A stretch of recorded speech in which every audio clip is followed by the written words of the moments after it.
Good evening, children. Today's our topic Greenpeace movement in Europe. Okay, this movement is where it is started, children. It is started in 1971 లో జరిగిందని చెప్తున్నాడు. Against the American under water nuclear test near the Alaska అని చెప్తున్నాడు. అంటే మనకి ఇక్కడ ఏం చెప్తున్నాడు, అలస్కా దగ్గర వాటర్లో న్యూక్లియర్ వెపన్స్ని అమెరికా వాళ్ళు యూజ్ చేస్తున్నందుకు వాళ్ళకి ఎగనెస్ట్గా ఈ మూమెంట్ అన్నది జరిగింది అని చెప్తున్నాడు. అది ఎక్కడ జరిగింది అని అంటే అలస్కా అంటున్నాడు. చిల్డ్రన్, ఈ లెసన్ వచ్చి మరియు ముఖ్యంగా ఇంపార్టెంట్ దేనికి అంటే 1 మార్క్కి 2 మార్క్స్కి తర్వాత మ్యాప్ పాయింట్కి చిల్డ్రన్. కాబట్టి I will show you now map pointing. Okay, look at this map pointing children. మనకి అలస్కా ఈ యునైటెడ్ స్టేట్ అమెరికాలో మనకి ఈ ప్లేస్లో కనిపిస్తుంది చిల్డ్రన్. ఎస్లో చిల్డ్రన్, ఈ ప్లేస్ మనకు వచ్చేసి మనందరికీ తెలుసు ఏంటి చిల్డ్రన్, అది వచ్చేసేసి మనకి పోలార్ జోన్గా కనిపిస్తుంది కదా. అంతే మొత్తం ఐస్తో 66.5 డిగ్రీస్ నుంచి 90 డిగ్రీస్ దాకా మొత్తం కూడా ఐస్ కవర్ అయి ఉంటుంది కదా. ఆ ప్లేస్లో ఇక్కడ అలస్కా కనిపిస్తుంది చిల్డ్రన్. మ్యాప్ పాయింటింగ్కి ఈ ప్లేస్ చాలా important. Okay, look at here children. Volunteers set out in a small ship to the test area. ఇక్కడ మనకి ఏం చెప్తున్నాడు, ఎవరైతే ఈ వాలంటీర్స్ ఉంటారో వాళ్ళందరూ కూడా ఏం చేస్తున్నారు అంటున్నారు, అందరూ కలిసి ఆ ప్లేస్ని ప్రొటెస్ట్ చేయటం కోసం అనేసి ఆ టెస్ట్ ఏరియా ఎక్కడైతే ఈ న్యూక్లియర్ వెపన్స్ని టెస్ట్ చేస్తున్నారో ఆ ఏరియాకి వీళ్ళు ఎలా వెళ్తున్నారంటే షిప్స్లో వెళ్తున్నారని చెప్తున్నారు. ఆ షిప్స్ నేమ్ వచ్చేసి ఏమని చెప్తున్నాడు, గ్రీన్ పీస్ షిప్స్ అని చెప్తున్నాడు. ఆ షిప్ పేరే లాస్ట్కి ఏమైంది అంటున్నాడు, ఆ మూమెంట్ నేమ్ అయిందని చెప్తున్నాడు. ఎస్ నచ్చింది, name of the moment. The ship was named Greenpeace. Okay, ఆ టెస్ట్ ఏరియా దగ్గరికి వెళ్ళి వీళ్ళు ఏం చేస్తారు, వాలంటీర్స్ ఆ ప్లేస్లో టెస్ట్ జరగకూడదు అనేసి ఆపోజిట్గా ఆ గవర్నమెంట్కి వీళ్ళు ఆపోజిట్గా మారినట్టుగా ఎగనిస్ట్గా అమెరికన్ గవర్నమెంట్కి మారినట్లుగా మనకు కనిపిస్తుంది. ఓకే చిల్డ్రన్, ఇంకేం చెప్తున్నాడు, look at here children. It is spread over 40 countries with its headquarters in Amsterdam, Holland అని చెప్తున్నాడు. అంటే ఈ మూమెంట్ ఎన్ని కంట్రీస్కి స్ప్రెడ్ అయిందని చెప్తున్నాడు. ఇక్కడ 40 కంట్రీస్ దాకా ఈ మూమెంట్ స్ప్రెడ్ అయింది అంటున్నాడు. దాని యొక్క హెడ్ క్వార్టర్ న్యూక్లియర్ వెపన్స్ని అసలుకి క్రియేట్ చేసే హెడ్ క్వార్టర్ ఎక్కడ ఉందని చెప్తున్నాడు, ఇన్ ఆమ్స్టర్డామ్ అని చెప్తున్నాడు. అది ఎక్కడ ఉంది అని మనం చూసినట్లయితే హాలండ్లో ఉందని చెప్తున్నాడు. ఓకే చిల్డ్రన్, అయితే అసలుకి హాలండ్ ప్లేస్ ఎక్కడ ఉందో చూద్దాం children. Okay, look at this picture children. ఇక్కడ మీకు పిక్చర్ కనిపిస్తుంది కదా, మనకి ఈ మ్యాప్ పాయింటింగ్ కనిపిస్తుంది కదా. ఈ మ్యాప్ పాయింటింగ్లో మనం చూసినట్లయితే ఈ ఏరియాలో ఉండేదే ఈ ఆమ్స్టర్డామ్ చిల్డ్రన్. ఇక్కడ మనకి ఆ ప్లేస్ని మనకి ఇచ్చాడు చూడండి. ఇక్కడ మనకి కనిపిస్తుంది కదా చిల్డ్రన్. అయితే ఆ అమెరికన్స్ది ఎక్కడ ఉంది మనం చూసినట్లయితే చిల్డ్రన్, మనం ఇటు లాస్ట్కి పైన దాన్ని లొకేట్ చేసాము అలస్కా. అయితే దాని యొక్క మనం హెడ్ క్వార్టర్ ఎక్కడుందని చెప్పుకుంటున్నాము. ఇప్పుడు ఈ ఏరియా అంతా కూడా ఇది ఆర్కిటిక్ ఓషన్ ఉందన్నమాట ఈ మధ్యలో కదా చిల్డ్రన్. ఆర్కిటిక్ ఓషన్ అమెరికా స్టేట్స్కి తర్వాత యూరోప్ కంట్రీకి మధ్యలో బిట్వీన్ ఏమున్నది అంటే ఆర్కిటిక్ ఓషన్ ఉంది. అక్కడ దగ్గరలో ఉన్నది ఇక్కడ ఉందన్నమాట ఈ నెదర్లాండ్. ఈ నెదర్లాండ్కి క్యాపిటల్ సిటీ వచ్చేసేసి ఈ వచ్చిందనమాట. ఇదే క్యాపిటల్ సిటీ ఆఫ్ ఆమ్స్టర్డామ్ అని ఉందిగా చిల్డ్రన్. ఇది దేనికి అని అంటే నెదర్లాండ్కి క్యాపిటల్ సిటీ అనమాట. ఓకే, ఈ ప్లేస్లో అమెరికన్ యొక్క ఏముందని చెప్తున్నాడు, మనకి అమెరికన్ యొక్క మనకి ఏం చెప్తున్నాడు, హెడ్ క్వార్టర్ అంటున్నాడు చిల్డ్రన్. మళ్ళీ ఇక్కడ మనకి ఏం చెప్తున్నాడు, important international non government organisation అనేసి కూడా చెప్తున్నాడు అనమాట. ఇది ఒక ఇంపార్టెంట్ ప్లేస్ అమెరికాకి, నాన్ గవర్నమెంట్ ఆర్గనైజేషన్. అది అమెరికా అంటేనే నాన్ గవర్నమెంట్ ఆర్గనైజేషన్స్ కదా చిల్డ్రన్. కాబట్టి అది అలాంటి వాటిల్లో కూడా one of the big headquarter ఇది అనేసి మనకి చెప్తున్నాడు అనమాట. Okay, look at children. Next పారాగ్రాఫ్లో మనం చూసినట్టయితే during the last few decades, కొన్ని శతాబ్దాలుగా మనకేం చెప్తున్నాడు, scientist have discovered that pollution. అసలుకి పొల్యూషన్ ఎందుకు వస్తుంది అని మనం చూసినట్లయితే సైంటిస్ట్ ఏమని డిస్కవర్ చేశారని చెప్తున్నాడు, ozone layer in the atmosphere. ఈ ఓజోన్ లేయర్ అట్మాస్ఫియర్ ఏమైందంటున్నాడు, harmful rays of sun harmful rays వల్ల దెబ్బతినింది అని చెప్తున్నాడు. ఎందువల్ల అంటే మరీ ముఖ్యంగా పొల్యూషన్ వల్ల. తర్వాత ఈ న్యూక్లియర్ వెపన్స్ని సీస్లోనే వాడతారు చిల్డ్రన్. మనం చూసినట్లయితే వాటిని ఎక్కడ అసలుకి యూజ్ చేస్తారు, దాని కెపాసిటీ ఎంత, న్యూక్లియర్ వెపన్ యొక్క కెపాసిటీ, అది ఎంతవరకు డ్యామేజ్ ఇస్తుంది ఆ న్యూక్లియర్ వెపన్ అని వాళ్ళు తెలుసుకోవాలి అని అంటే ఒక ప్లేస్ మీద వాడలేరు కదా చిల్డ్రన్. కాబట్టి ల్యాండ్ మీద వాడలేరు కాబట్టి వాటిని ఏం చేస్తారు అని అంటే ఎక్కువగా ఓషన్స్ మీదే వాడతారనమాట. ఆ ఓషన్స్లో వాడినప్పుడు ఆ యొక్క వాటర్ లోపలే జరుగుతుంది కాబట్టి హ్యూమన్ బీయింగ్కి ఏమి నష్టం ఉండదు అన్నట్లుగా వాళ్ళు ప్రవర్తిస్తారు. కానీ దాన్ని కొన్ని ఫ్యూ డెకమ్స్ తర్వాత సైన్సిస్ట్ ఏం డిస్కవర్ చేశారు అంటే దీనివల్ల కూడా పొల్యూషన్ ఏర్పడుతుంది అనేసి చెప్తున్నారు అనమాట. అలాగే ఇంకేం చెప్తున్నాడు, అది ఓజోన్ లేయర్కి కూడా రియాక్ట్ అవుతుంది. తర్వాత ఓజోన్ లేయర్ కూడా ఏమవుతుంది అంటున్నాడు, ఈ పొల్యూషన్ వల్లే ఆ హార్మ్ఫుల్ రేస్ సన్ నుంచి వచ్చే రేస్ డైరెక్ట్గా మన ఎర్త్ సర్ఫేస్కి తాగుతున్నాయి అని,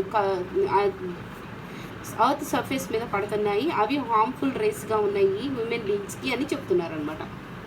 ఎలాగా అసలుకి మరి హార్మ్ఫుల్ రేస్ ఆఫ్ సన్ వల్ల అసలుకి ఎలాగ అసలుకి ఈ న్యూక్లియర్ వెపన్స్ వల్ల అసలుకి ఓజోన్ లేయర్కి మనం డ్యామేజ్ జరుగుతుంది అని మనం అనుకున్నట్లయితే, ఎప్పుడైతే న్యూక్లియర్ వెపన్ని వాడతారో ఓషన్స్లో అప్పుడు సౌండ్ పొల్యూషన్ అన్నది కూడా ఉంది కదా చిల్డ్రన్. ఆ సౌండ్ పొల్యూషన్ ఒకటి, ఆ తర్వాత ఇక్కడ ఏం జరుగుతుంది అన్నాడు చూడండి children, this is the causing the melting of polar ice caps అంటున్నాడు.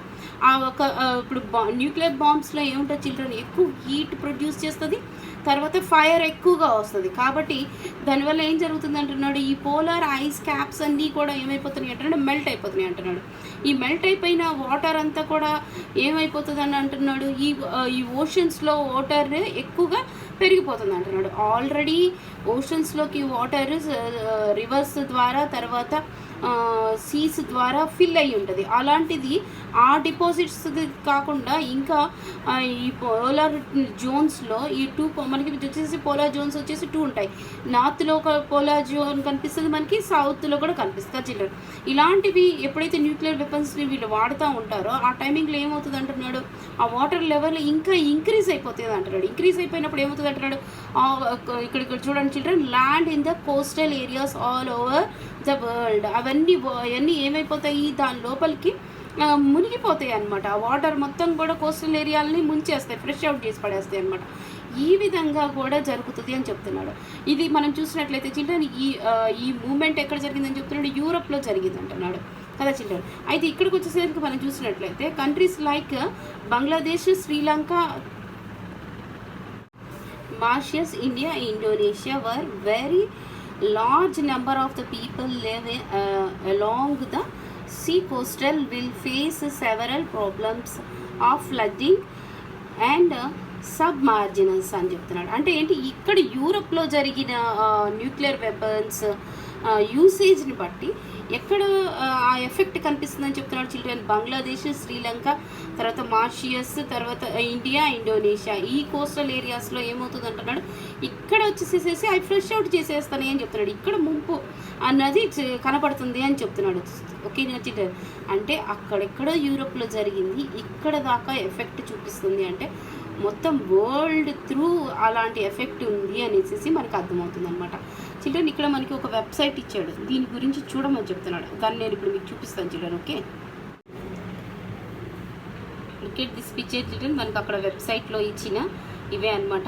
ఇక్కడ మనం చూసినట్లయితే ఐస్ అంతా కూడా ఎలాగ కనిపిస్తుంది చిల్డ్రన్, జాయింట్స్ అయిపోయినట్లు కనిపిస్తుంది. అవే చిల్డ్రన్, ఇదే షిప్ మనకు కనిపిస్తుంది చూడండి, ఇవే అనమాట ఆ షిప్స్.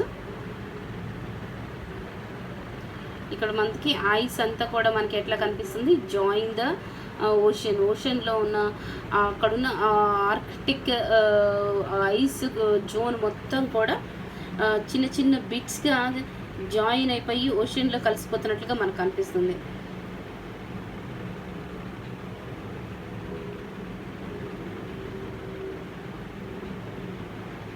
చూసారా చిల్డ్రన్, ఈ షిప్ నేమ్ వచ్చేసేసి గ్రీన్ పీస్ అనమాట. ఆ షిప్సే అనమాట. ఇలాంటివి ఎన్నో షిప్స్తో వాళ్ళు అలాంటి న్యూక్లియర్ వెపన్స్ని క్రియేట్ చేయొద్దు అనేసి ఆపిన మూమెంట్లోది అనమాట. Not only that one children, ఇక్కడ మనకి ఏం చెప్తున్నాడు, గ్లోబల్ వార్మింగ్ కూడా దీనివల్ల ఏమవుతుంది అంటున్నాడు, పెరిగిపోతుందని చెప్తున్నాడు. దీనివల్ల గ్లోబల్ వార్మింగ్ వల్ల ఏం జరుగుతుంది అంటున్నాడు, అన్సీజనల్ రెయిన్స్, సీజన్గా రావాల్సిన రెయిన్స్ ఎప్పుడు పడితే అప్పుడు రెయిన్ అన్నది, వర్షం అన్నది పడిపోతుందని చెప్తున్నాడు.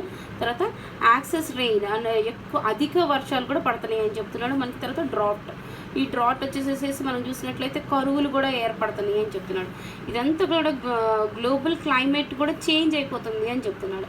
కాబట్టి ఇదంతా కూడా ఎఫెక్ట్ ఎవరి మీద కనపడుతుంది అని మనం చూసినట్లయితే, లుక్ ఎట్ హియర్ చిల్డ్రన్, ఆ ఎఫెక్ట్ మనకి ఎవరి మీద కనపడుతుంది అని చూపిస్తున్నాడు చూడండి. Effect those countries whose population particularly depends upon agriculture. ఎవరైతే అగ్రికల్చర్ మీద డిపెండ్ అయి ఉంటారో వాళ్ళ మీదే ఎక్కువ ఇది ఎఫెక్ట్ చూపిస్తుంది అని చెప్తున్నాడు.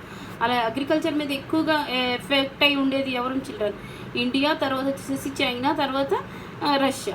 ఈ కంట్రీసే కదా children. Mainly many countries is there, but mostly agriculture lands వచ్చేసి ఉన్నవి ఇవే. కాబట్టి మన ఇండియాకి కూడా ఇది ఎఫెక్ట్ ఉందని మనకు అనిపిస్తుంది. ఎస్ నా children, not only agriculture children, ఇక్కడ మనకి కింద చూడండి, green peas has taken up the important of climate changes across many countries. Climate అంతా కూడా చాలా మనకి మెనీ కంట్రీస్లో ఏమైపోతుంది అంటున్నాడు, చేంజ్ అయిపోతుందని చెప్తున్నాడు అనమాట. ఓకే చిల్డ్రన్, ఇంపార్టెంట్ అసలుకి ఈ గ్రీన్ పీస్ మూమెంట్ యొక్క ఎయిమ్ ఏంటో మనకు చెప్తున్నాడు అనమాట. It AIIMS at ensuring the ability of the earth to nature life in all it's diversity అని చెప్తున్నాడు. అసలుకి ఎర్త్ యొక్క నేచర్ ఏంటి అని మనం చూసినట్లయితే, ఎర్త్ మీద ఒక్కదాని మీద లైఫ్ ఉంది. ఎందుకు అని అంటే ఎర్త్కి నేచరే వచ్చేసేసి అది మొత్తం హ్యూమన్ బీయింగ్స్ ఉన్నాం, మరీ ముఖ్యంగా మనమే అనమాట. కాబట్టి అలాంటి నేచర్ అన్నది డిస్ట్రాయ్ అవ్వకుండా ఉండేటట్టుగా చూసుకోవటమే దీని యొక్క ఎయిమ్ అని చెప్తున్నాడు. క్లైమేట్ చేంజ్ అయిపోయినా కానీ అక్కడ పాపులేషన్ పెరగటం కష్టం. ఎస్ నా children.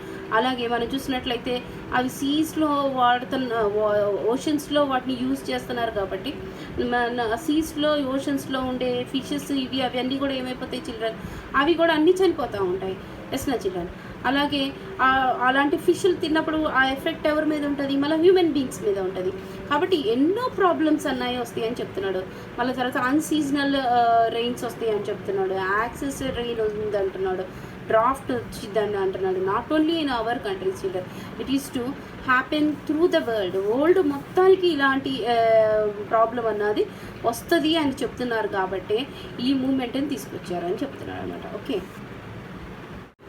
look at next line children. Over the years the movement has developed the idea of sustainable development. Sustainable means sustainable అంటే బ్యాలెన్స్డ్. ఎస్ చిల్డ్రన్, ఆ బ్యాలెన్స్డ్ ఎక్కడ జరగాలని చెప్తున్నాడు ఇక్కడ మనం చూసినట్లయితే, sustainable over a long time and also just for all people, both of the developed world and the undeveloped world. Okay children, develop అయిన ప్లేస్లోని, తర్వాత డెవలప్ కాని ప్లేస్లోని, అంటే developing countries, developed countries. Developing కంట్రీస్లో అన్డెవలప్డ్ అంటే మన for example our India. Okay children, developed అనేసి మనం చూసినట్లయితే వచ్చి ఫర్ ఎగ్జాంపుల్ అమెరికా.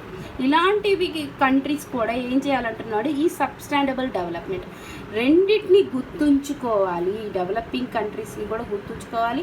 వాళ్ళు డెవలప్డ్ అయ్యారు కాబట్టి వాళ్ళను పరిగణనలోకి తీసుకొని ఇలాంటి న్యూక్లియర్ వెపన్స్ టెస్ట్లు అన్నాయి జరగాలి అని చెప్తున్నాడు అనమాట. నాట్ ఓన్లీ ఇవి చిల్డ్రన్, ఇంకేం చెప్తున్నాడు, ఎన్విరాన్మెంట్ని కూడా మనం దాన్ని ఎప్పుడు కూడా మన ఐడెంటిటీలో ఉండాలి. ఎందుకంటే ఎన్విరాన్మెంట్ ఒక్కసారి కానీ అది చేంజ్ అయిపోయింది అని అంటే ఏమైనా జరగచ్చు. ఫర్ ఎగ్జాంపుల్ ఇప్పుడు మనం లాక్డౌన్లో ఉన్నాము అని అంటే ఇది ఎన్విరాన్మెంట్ చేంజే. మనం చేసే పొల్యూషన్ వల్ల క్రియేట్ అయిన ఒక ఇన్ఫెక్షన్ వల్లనే మనకి ఇంత డ్యామేజ్ జరుగుతుంది. ఎస్నా చిల్డ్రన్. కాబట్టి ఇవి అన్నీ కూడా మనకి ఎలాంటివి హార్మ్ఫుల్వి అనేసి చెప్తున్నాడు అనమాట. ఓకే చిల్డ్రన్, నా ఎక్స్ప్లెనేషన్ మీకు నచ్చినట్లయితే సబ్స్క్రైబ్ చేయండి. నెక్స్ట్ లెసన్ వచ్చేసేసి మనకి భోపాల్ గ్యాస్ డిజాస్టర్ గురించి నేను నెక్స్ట్ క్లాస్ చెప్తాను చిల్డ్రన్. ఓకే చిల్డ్రన్, ఒకవేళ మీకు ఏమైనా డౌట్స్ ఉంటే నాకు మెసేజ్ చేయండి, నేను ఎమ్మటినే రెస్పాండ్ అయ్యి మీకు ఆన్సర్ పెడతాను. ఓకే చిల్డ్రన్, ఇక్కడ నేను ఒకటి మ్యాప్ పాయింటింగ్లో మన బంగ్లాదేశ్, శ్రీలంక, తర్వాత ఈ ఇండోనేషియా, ఇండియా మనకు తెలుసు. కాబట్టి కొన్ని ప్లేసెస్ నేను మీకు లొకేట్ చూపిస్తాను children. Okay, locate here children. ఇది వచ్చేసి బంగ్లాదేశ్, మనందరికీ తెలుసు. ఓకే, హియర్ చిల్డ్రన్ శ్రీలంక, ఇది మన ఇండియా కింద ఉంటుంది. Children locate here children. ఇదే వచ్చేసి ఇండోనేషియా అనమాట. ఈ ఏరియా అంతా కూడా ఇండోనేషియా అని పిలుస్తారు. Okay, locate here children. ఇది వచ్చేసి మారిషియస్. ఇది మనకి ఎక్కడ కనిపిస్తుంది అంటే సౌత్ ఆఫ్రికా దగ్గరలో ఇటు సైడ్కి కనిపిస్తుంది చిల్డ్రన్, ఐలాండ్. Okay children.